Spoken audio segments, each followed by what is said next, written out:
چھوٹی سی مثال لے لیں.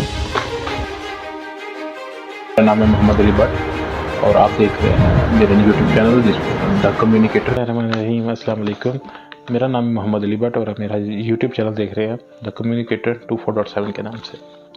اچھا، میں نے اپنے پہلے ویڈیو میں نا ایک دفعہ وہ ذکر کیا کچھ ہیروز کے بارے میں، تو کچھ لوگوں نے مجھے ویسے فیڈ بیک دی کہ آپ نے ہیروز کی بات تو کی، آپ ہیروز کو پھر کس طرح ایکسپلین کرو گے یا کیسے بتاؤ گے. تو اس سلسلے میں مجھے ایک موقع مل گیا کہ میں ایک مزار پہ پہنچا کل. تو وہاں پر جب پہنچا تو مجھے خیال آیا کہ یار یہی ہمارے ہیروز ہیں اور کیوں نہ انہی سے سٹارٹ لیا جائے. میری اس ہیرو والی لسٹ میں جو پہلا نام آ رہا ہے جس پہ آج ہم یہ ویڈیو بنا رہے ہیں، ان کا نام ہے علم دین شہید، جنہیں ہم غازی علم دین شہید کے نام سے بھی جانتے ہیں.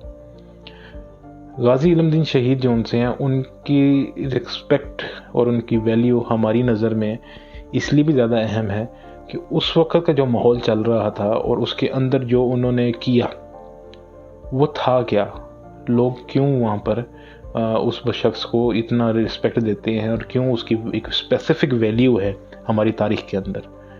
اس کو جو ہے نا وہ ایکسپلین کرنا بہت ضروری ہو گیا، کیونکہ صرف ایک مزار یا ایک دربار کی نیت جگہ سے دیکھ کر ہم شاید ان کی اس رسپیکٹ کو، اس کی اس ویلیو کو سمجھ نہیں پا رہے. اسپیشلی ہماری نئی جنریشن تو شاید سمجھتی ہی نہیں اس چیز کو. ایک پبلشر جس نے حضور کی شان میں گستاخی کی ایک کتاب لکھی، اس پبلشر کو علم دین نے قتل کر دیا اور اس کے قتل کرنے کی وجہ سے ان کو سزائے موت دے دی گئی. یہ ہے ون لائنر اس سارے واقعے کے، بالکل شارٹ کر کے میں نے آپ کو بتایا. اب تھوڑا ایکسپلین کرتا ہوں آپ کو.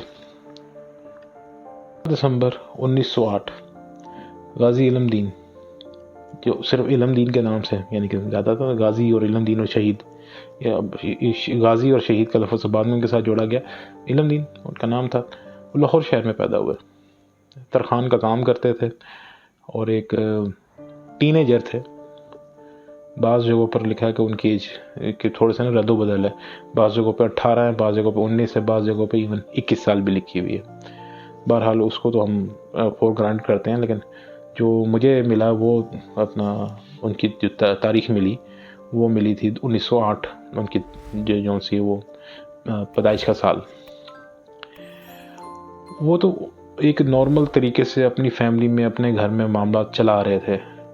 اصل میں ہوا کیا اس دوران؟ آپ سب کو پتہ ہے کہ 1908 اس وقت اس پاک و ہند کے اوپر برٹش راج تھا، گوروں کی حکومت تھی اور ہر کوئی اپنے اپنے معاملات کو چلانے کی کوشش کر رہا تھا. کچھ اچھے بھی تھے، کچھ برے بھی تھے. ہندوؤں کے ساتھ ہمارے تعلقات ہمیشہ کوئی اچھے نہیں تھے البتہ کبھی بھی، اور وہ اسپیشلی جو ہمارے یہ گورے آقا تھے اس وقت کے، ان کی ڈیوائڈ اینڈ رول کی بھی پالیسی تھی، وہ کامیاب جا رہی تھی. اس کامیابی کی وجہ سے ان کو پبلشرز کو کچھ ایسا سوچا کہ کچھ ایسا کیا جائے جس سے تھوڑی سی اور زیادہ پبلشن اچھی ہو جائے. تو ایک گمنام کریکٹر جس کے بارے میں کوئی خاص کسی کو نہیں پتہ یہ کون تھا، اس کے نام سے ایک راجپال صاحب جو ان سے اس وقت پبلش ہاؤس چلاتے تھے، ایک انہوں نے کتاب لانچ کی جس کا نام تھا رنگیلا رسول. تو نعوذ باللہ اس کے نام کو سن کے ہی آپ کو اندازہ ہو جائے گا کہ حضور کے بارے میں اس میں کس قسم کی گستاخی کی گئی ہوگی. کچھ ضعیف روایتیں لیں، کچھ بخاری شریف سے کچھ کنٹروورشل چیزیں لیں، کچھ خود ساختہ بیچ میں چیزیں ایڈ کر کے ہم دین اسلام اور حضور کی شان میں اچھی خاصی گستاخی کی گئی اس کام میں. اس پہ احتجاج بھی ہوا، مسئلے بھی بنے اور لگا کہ لو جی یہ تو ایک برصغیر کا بہت بڑا ایشو بن گیا ہے اور مسلمان سراپا احتجاج تھے اس سارے معاملے کے اندر. اور لیکن راجپال صاحب جو ان سے تو وہ تیار نہیں تھے اس چیز کے لیے کہ وہ اس کو یا ڈسکنٹینیو کرتے ہیں یا اس پہ معافی مانگتے ہیں یا کچھ اور کرتے ہیں. ان کا یہ دن تھا اپریل 6 1929، 6 اپریل 1929. اس دن علم دین نے یہ سوچا کہ میں نے آج اس شخص کو نہیں چھوڑنا جس نے میرے نبی کی شان میں گستاخی کی ہے، یا جس کی وجہ سے میری نبی کی شان کی گستاخی جو سی وہ عام ہو گئی. لاجپال کو چہرے سے وہ نہیں جانتے تھے، لہٰذا ان کو اتنا پتہ تھا کہ وہ بازار میں ان کی کون سی دکان ہے جہاں وہ بیٹھتے ہیں۔ مارکیٹ سے انہوں نے ایک چھری خریدی اور خرید کے جو ان سے وہ دکان کے آس پاس پھرنا شروع ہوئے۔ کنفرمیشن مل گئی کہ یہ راجپال صاحب ہیں، انہوں نے وار کیے، آن دا اسپاٹ ڈیتھ ہوئی۔ اور بعض جو سی وہ روایت ایسی ہیں کہ وہ ان کو پولیس نے گرفتار کر لیا، وہ آن دا اسپاٹ یا آس پاس کہیں کچھ سلسلہ۔ بعض روایت میں یہ ہے کہ وہ وہاں سے نکل کے لوہاری گیٹ والے تھانے خود گئے اور جا کے اپنے آپ کو اریسٹ کروایا کہ جی میں یہ قتل کر کے آ گیا ہوں، آپ مجھے گرفتار کر لیں۔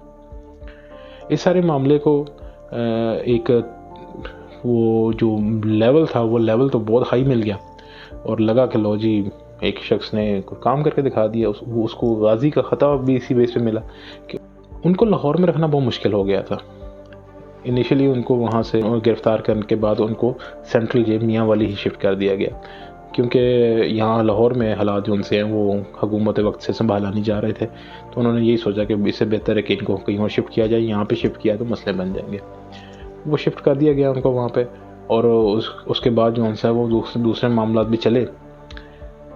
اور اس دوران محمد علی جناح صاحب، ہمارے بابا قوم، انہوں نے ان کا مقدمہ ہاتھ میں لیا اور انہوں نے کچھ ایک دو ایسے دلائل بھی پیش کیے عدالت کے اندر کہ معاملات ایسے بگڑ چکے تھے، حالات و واقعات ایسے بن چکے ہوئے تھے جس کی وجہ سے یہ قتل ہوا۔ لیکن بہرحال چونکہ تعزیرات ہند جونس کے تحت ان کو دفعہ 302 کے تحت سزائے موت دے دی گئی۔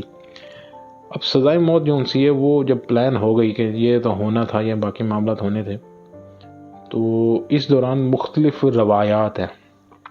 روایات میں اس لیے کہہ رہا ہوں کہ ان کی کوئی پرماننٹ کوئی پختہ ثبوت موجود نہیں ہے۔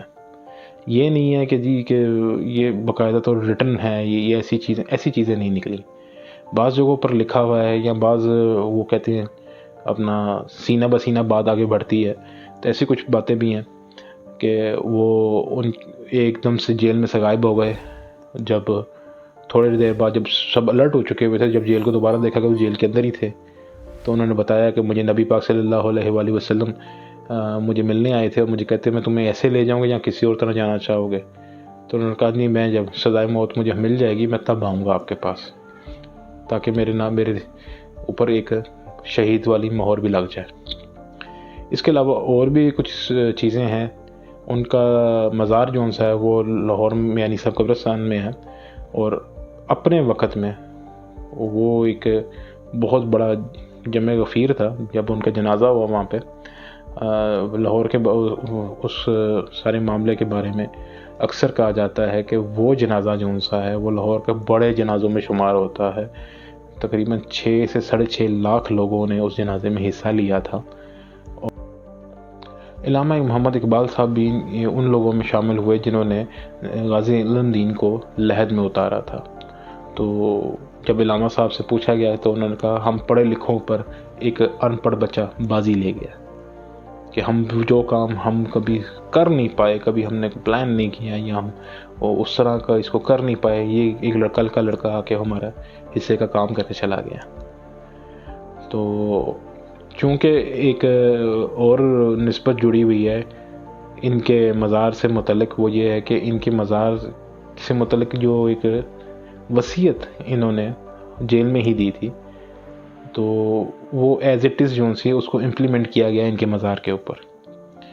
انہوں نے جیلر کو اپنی وصیت یہ دی تھی کہ میں چونکہ کوئی پیر نہیں ہوں، میں کوئی اپنا گدی نشین کوئی سید نہیں ہوں، تو لہٰذا میری کوئی گدی نشینی نہیں ہوگی، میرا کوئی گدی نشین نہیں ہوگا، میرا کوئی ایسا سیٹ اپ نہیں ہوگا کہ میرے پیچھے کوئی جانشین ہوگا، ایسا کوئی سیٹ اپ نہیں ہوگا میری قبر ضرور بنا دینا، بنا کے میری قبر کو درمیان سے کچا چھوڑ دینا، میری اوپر سے چھت بند نہ کرنا، اسے اوپن رکھنا، میرے قبر کے پاس پانی کا انتظام کر دینا، وضو کا انتظام کر دینا، اور ایک صف کی ایک مسجد بنا دینا، ایسی مسجد جہاں پر لوگ آ کے نماز پڑھ سکیں، اور میرے جو اہل و عیال ہیں ان میں سے جو بھی انتقال کر جائیں میرے یہاں ان کے آس پاس ان کو دفن کر دینا۔ یہ ان کی ٹوٹل وصیت تھی۔ آج بھی ان کے آپ اگر مزار پہ چلے جائیں تو وہاں پر کلیئر کٹ لکھا ہوا جگہ جگہ پر کہ ان کا کوئی گدی نشین نہیں ہے،